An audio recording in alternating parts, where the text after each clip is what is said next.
ಕಲಬುರಗಿಯ ಪೂಜಾ ದೊಡ್ಡಪ್ಪ ಅಪ್ಪ ಇಂಜಿನಿಯರಿಂಗ್ ಕಾಲೇಜು ಆಡಿಟೋರಿಯಂನಲ್ಲಿ ನಡೆದ ಪಂಚಾಯತ್ ರಾಜ್ ಇಲಾಖೆಯ ರಾಜೀವ್ ಗಾಂಧಿ ಫೆಲೋಶಿಪ್ ಕಾರ್ಯಕ್ರಮಕ್ಕೆ ಉಪಮುಖ್ಯಮಂತ್ರಿ ಡಿಕೆ ಶಿವಕುಮಾರ್ ಚಾಲನೆ ನೀಡಿದರು. ಇದೇ ವೇಳೆ ವಿವಿಧ ಯೋಜನೆಗಳ ಅಡಿಯಲ್ಲಿ ಫಲಾನುಭವಿಗಳಿಗೆ ಸೌಲಭ್ಯ ವಿತರಣೆ ಮಾಡಲಾಯಿತು.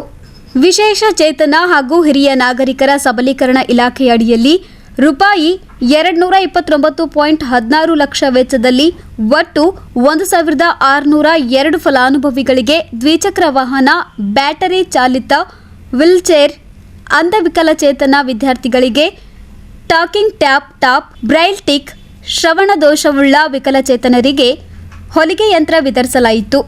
ರಾಜೀವ್ ಗಾಂಧಿ ಪಂಚಾಯತ್ ರಾಜ್ ಫೆಲೋಶಿಪ್ ಯೋಜನೆಯಡಿಯಲ್ಲಿ ಕಲ್ಯಾಣ ಕರ್ನಾಟಕದ ಒಟ್ಟು 44 ಫಲಾನುಭವಿಗಳಿಗೆ ಪ್ರಮಾಣ ಪತ್ರ ವಿತರಣೆ ಮಾಡಲಾಯಿತು.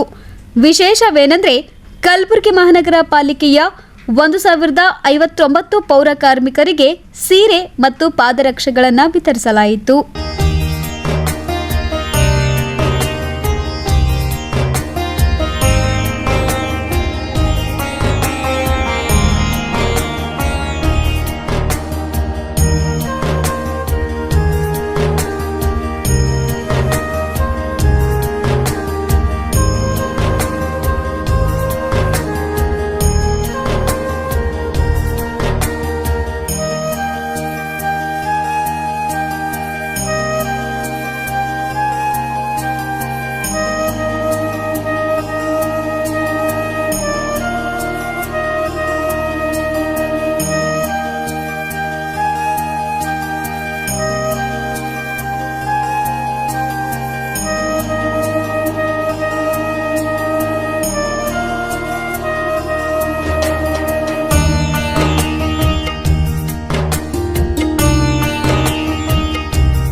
ಮಲ್ಲಿಕಾರ್ಜುನ ಖರ್ಗೆ ಅವರು ಗುರುತು ಮಾಡೋದನ್ನ ಅವರು ಸ್ಮರಿಸ್ಕೊಳ್ತಾ ಇದ್ರು.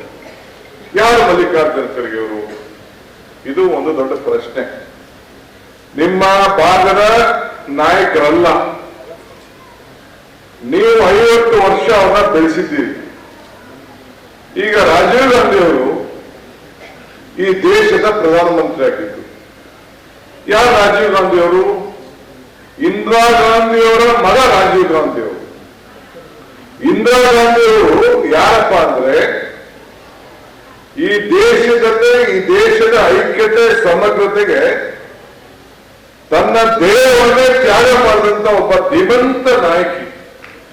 16 ವರ್ಷಗಳ ಕಾಲ ಈ ದೇಶಕ್ಕೆ ಪ್ರಧಾನಮಂತ್ರಿಯಾಗಿ ಇವತ್ತು ಬಡವರಿಗೆ ಯಾವ್ದಾದ್ರು ಕಾರ್ಯಕ್ರಮಗಳನ್ನು ಕೊಟ್ಟಿದ್ರೆ, ನಿಮ್ಗೆ ಪೆನ್ಷನ್ ಕೊಟ್ಟಿದ್ರೆ, ನಿಮ್ಗೆ ಉಳೋದಕ್ಕೆ ಭೂಮಿ ಕೊಟ್ಟಿದ್ರೆ, ಇವತ್ತು ಏನು ನಮ್ಮ ಅಂಗನವಾಡಿಗಳೆಲ್ಲ ಇವತ್ತು ಏನು ಸ್ಥಾಪನೆ ಆಗಿದೆ ಅಂತ ಕೊಟ್ಟಿದ್ರೆ, ಮನೆ ಕೊಟ್ಟಿದ್ರೆ, ಇವೆಲ್ಲ ಬಂದಂತ ಇಂದಿರಾ ಗಾಂಧಿ ಅವರ ಕಾಲದಲ್ಲಿ. ಅವರ ಸುಪುತ್ರ ರಾಜೀವ್ ಗಾಂಧಿ ಅವರು, ಜವಾಹರ್ಲಾಲ್ ನೆಹರು ಅವ್ರ ತಂದೆ ಆಗಿದ್ರು. ಇವತ್ತು ಅವರು ಈ ದೇಶಕ್ಕೆ ರಾಜೀವ್ ಗಾಂಧಿ ಅವರು ಪ್ರಧಾನಮಂತ್ರಿ ಆಗಿ ನಿಮ್ಮ ಮಕ್ಕಳಿಗೆ ನಾವು ಯಾಕೆ ಅವ್ರನ್ನ ನೆನೆಸ್ಕೊಳ್ತಾ ಇದ್ದೀವಿ ಅಂದ್ರೆ, ನಿಮ್ಮ ಮಕ್ಕಳಿಗೆ, ನನ್ನ ಮಕ್ಕಳಿಗೆ 18 ವರ್ಷಕ್ಕೆ ಓಟ್ ಕೊಟ್ಟಿದ್ದು ರಾಜೀವ್ ಗಾಂಧಿ ಅವರು. ಹಿಂದೆ 22 ವರ್ಷಕ್ಕೆ ಓಟಿತ್ತು. ಯುವಕರ ಮೇಲೆ ಅಪಾರವಾದಂತ ವಿಶ್ವಾಸ ಇಟ್ಟು ಯುವಕರು ಈ ದೇಶವನ್ನ ಕಾಯಂತ ಶಕ್ತಿ 16 ವರ್ಷಕ್ಕೆ ನಾವು ಮಿಲಿಟರಿ ತೆಗೆದುಕೊಳ್ತೇವೆ. ಜನ್ಮದಿನ ಇದು ಶ್ರೀ ರಾಜೀವ್ ಗಾಂಧಿ ಅವರು ಹಾಗೂ ಶ್ರೀ ದೇವರಾಜ ಅರಸರು ಅವರು. ಇವರಿಬ್ಬರಲ್ಲೂ ಕಾಮನ್ ಫ್ಯಾಕ್ಟರ್ ಏನಪ್ಪಾ ಅಂದ್ರೆ, ಇಬ್ರಿಗೂ ಕೂಡ ಬಡವರ ಬಗ್ಗೆ, ಶೋಷಿತ ಜನಾಂಗದ ಬಗ್ಗೆ ಬಹಳಷ್ಟು ಕಾಳಜಿ ಇದೆ. ಈ ಇಬ್ರು ಮಹಾನಾಯಕರು ಶೋಷಿತ ಜನರಿಗೆ ಸಮಾಜದ ಮುಖ್ಯ ವಾಹಿನಿಗೆ ತರಬೇಕು ಎಂದು ಪ್ರಾಮಾಣಿಕ ಆಡಳಿತ ನೀಡಿದಂತ ವ್ಯಕ್ತಿಗಳು ಇವರಿಗೆ. ಕೋಟ್ಯಾಂತರ ಧ್ವನಿ ಇರಲಾರ್ದಂತ ಜನರಿಗೆ ಧ್ವನಿ ಕೊಟ್ಟಂತ ಮಹಾನಾಯಕರು ಇವರಿಗೂ. ಸಾಮಾಜಿಕವಾಗಿ, ರಾಜಕೀಯವಾಗಿ ಮತ್ತು ಆರ್ಥಿಕವಾಗಿ ದುರ್ಬಲಗೊಂಡ ಸಮುದಾಯಗಳನ್ನು ಗುರುತಿಸಿ ಅವರಿಗೆ ಅಧಿಕಾರವನ್ನ ನೀಡಿದಂತ ವ್ಯಕ್ತಿಗಳು ನಮ್ಮ ರಾಷ್ಟ್ರದಲ್ಲಿ ಯಾರಾದರೂ ಇದ್ರೆ ಅದು ಬಾಬಾ ಸಾಹೇಬ್ ಅಂಬೇಡ್ಕರ್ ಅವರು, ರಾಜೀವ್ ಗಾಂಧಿ ಅವರು ಮತ್ತೆ ದೇವರಾಜ ಅರಸರವರು. ದೇವರಾಜ್ ಅರಸರವರು ತಮ್ಮ ಯೋಜನೆಗಳು ಹಾಗೂ ಕಾರ್ಯಕ್ರಮಗಳ ಮುಖಾಂತರ ಸಾಮಾಜಿಕ ಕ್ರಾಂತಿಯನ್ನ ತಂದಿದ್ದನ್ನು ಅಲ್ಲಂ ಪ್ರಭು ಪಾಟೀಲ್ ಅವರು ಮತ್ತೆ ನಮ್ಮ ಡಾಕ್ಟರ್ ಶರಣ್ ಪ್ರಕಾಶ್ ಸಾಹೇಬರು ಬಹಳ ಸವಿಸ್ತಾರವಾಗಿ ಹೇಳಿದ್ದಾರೆ. ಉಳುವರೆ ಭೂಮಿಯ ಉಳುವರೆ ಯೋಜನೆಯಿಂದ ಲಕ್ಷಾಂತರ ಜನರಿಗೆ ಬದುಕಿನ ಹಾದಿ ಮಾಡಿಕೊಟ್ಟಿದೆ. ಜೀತ ಪದ್ಧತಿ ಇರ್ಬೋದು, ಮನ ಹೋಗುವ ಪದ್ಧತಿ ಇರ್ಬೋದು, ಇವೆಲ್ಲನೂ ನಿರ್ಮೂಲನೆ ಮಾಡಿ ಪರಿಷ್ಠ ಜಾತಿಗಳಿಗೆ ಒಂದು ಸ್ವಾಭಿಮಾನದ ಬದುಕನ್ನ ಕೊಟ್ಟಂತ ವ್ಯಕ್ತಿ ದೇವರಾಜ ಅರಸ್ ಅವರು. ಗ್ರಾಮೀಣ ಪ್ರದೇಶಗಳಲ್ಲಿ ಹಿಂದುಳಿದ ವರ್ಗದವರಿಗೆ ಇವತ್ತು ಶಿಕ್ಷಣಕ್ಕೆ ಯಾವುದೇ ತೊಂದರೆ ಆಗಬಾರದು ಅಂದ್ಬಿಟ್ಟು ಹಾಸ್ಟೆಲ್ಗಳನ್ನ ಪ್ರಾರಂಭ ಮಾಡಿ ಗ್ರಾಮೀಣ ಪ್ರದೇಶದಲ್ಲಿ ಶಿಕ್ಷಣ ಕ್ರಾಂತಿ ತಂದವರು ಇವತ್ತು ದಿವಂಗತ ದೇವರಾಜ ಅರಸ್ ಸಾಹೇಬರು. ಮುಖ್ಯವಾಗಿ ನಾವೆಲ್ಲ ಇಲ್ಲಿ ಸೇರಿರ್ತಕ್ಕಂಥದ್ದು ಎರಡು ಮುಖ್ಯ ಉದ್ದೇಶ ಏನಂದ್ರೆ, ಈ ದೇಶ ಕಂಡಿರ್ತಕ್ಕಂಥ ಒಬ್ಬ ಉತ್ಸಾಹಿ ಮತ್ತು ನಮ್ಮ ದೇಶಕ್ಕೆ ಹೊಸದಾಗಿ ಕನಸನ್ನ ಕಂಡಿರ್ತಕ್ಕಂಥ ಮಾಜಿ ಅಂದ್ರೆ ದಿವಂಗತ ಪ್ರಧಾನಮಂತ್ರಿ ಆಗಿರ್ತಕ್ಕಂಥ ರಾಜೀವ್ ಗಾಂಧಿ ಅವರ ಜನ್ಮ ದಿನಾಚರಣೆ ಜೊತೆಗೆ ಈ ರಾಜ್ಯ ಕಂಡಿರ್ತಕ್ಕಂಥ ಒಬ್ಬ ಅತ್ಯಂತ ಜನಪರ ಮತ್ತು ಬಡವರ ಪರವಾಗಿರ್ತಕ್ಕಂಥ ಮುಖ್ಯಮಂತ್ರಿ ಎಂದೇ ಹೆಸರಾಗಿರ್ತಕ್ಕಂಥ ದೇವರಾಜ್ ಅರಸ್ ಅವರ ಜನ್ಮ ದಿನಾಚರಣೆ ಅಂಗವಾಗಿ ನಾವು ಇಲ್ಲಿ ಒಂದು ವಿಶೇಷವಾಗಿರ್ತಕ್ಕಂಥ ಕಾರ್ಯಕ್ರಮ ರಾಜೀವ್ ಗಾಂಧಿ ಫೆಲೋಶಿಪ್ ಪ್ರೋಗ್ರಾಮ್ ಅನ್ನ ಇವತ್ತು ಲೋಕಾರ್ಪಣೆ ಮಾಡತಕ್ಕಂಥ ಕಾರ್ಯಕ್ರಮದಲ್ಲಿ ನಾವೆಲ್ಲ ಇಲ್ಲಿ ಸೇರಿದ್ದೀವಿ.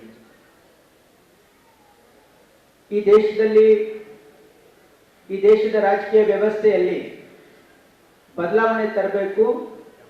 ನಮ್ಮ ದೇಶ ಜಗತ್ತಿನ ಮುಂದುವರೆದ ದೇಶಗಳಲ್ಲಿ ಗುರುತಿಸಬೇಕು ಮತ್ತು ನಮ್ಮ ದೇಶಕ್ಕೆ ಒಳ್ಳೆಯ ಭವಿಷ್ಯವನ್ನ ನಾವು ನಿರ್ಮಾಣ ಮಾಡಬೇಕು ಅಂತ ಕನಸು ಕಂಡಿರ್ತಕ್ಕಂಥದ್ದು ರಾಜೀವ್ ಗಾಂಧಿ ಅವರು ಪ್ರಧಾನಮಂತ್ರಿ ಆದಾಗ ಇಡೀ ವಿಶ್ವ ಇವತ್ತು ಭಾರತ ದೇಶದ ಕಡೆಗೆ ನೋಡ್ತಾ ಇತ್ತು. ಏನಂದ್ರೆ one young prime minister is going to change the history of the India ಅಂತ ಹೇಳಿ ಒಂದು ಬಹಳ ದೊಡ್ಡ ನಿರೀಕ್ಷೆ ಇವತ್ತು ನಮ್ಮ ದೇಶದ ಮೇಲೆ ಇತ್ತು. ಅದೇ ಒಂದು ರೀತಿಯಲ್ಲಿ ರಾಜೀವ್ ಗಾಂಧಿ ಅವರು ಬಹಳಷ್ಟು ಬದಲಾವಣೆಗಳನ್ನ ಈ ದೇಶದಲ್ಲಿ ತರ್ತಕ್ಕಂಥ ಒಂದು ಕೆಲಸಗಳನ್ನ ಮಾಡಿದ್ರು.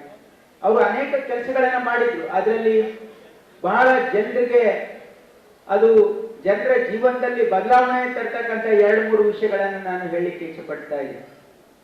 ಸಮಾರಂಭದಲ್ಲಿ ಜಿಲ್ಲಾ ಉಸ್ತುವಾರಿ ಸಚಿವ ಪ್ರಿಯಾಂಕ್ ಖರ್ಗೆ, ವೈದ್ಯಕೀಯ ಶಿಕ್ಷಣ ಸಚಿವ ಶರಣಪ್ರಕಾಶ್ ಪಾಟೀಲ್, ಶಾಸಕ ಅಲ್ಲಂಪ್ರಭು ಪಾಟೀಲ್ ಸೇರಿದಂತೆ ಇಲಾಖೆಯ ಅನೇಕ ಅಧಿಕಾರಿಗಳು ಭಾಗವಹಿಸಿದ್ರು. Bureau report in Gulbarga news.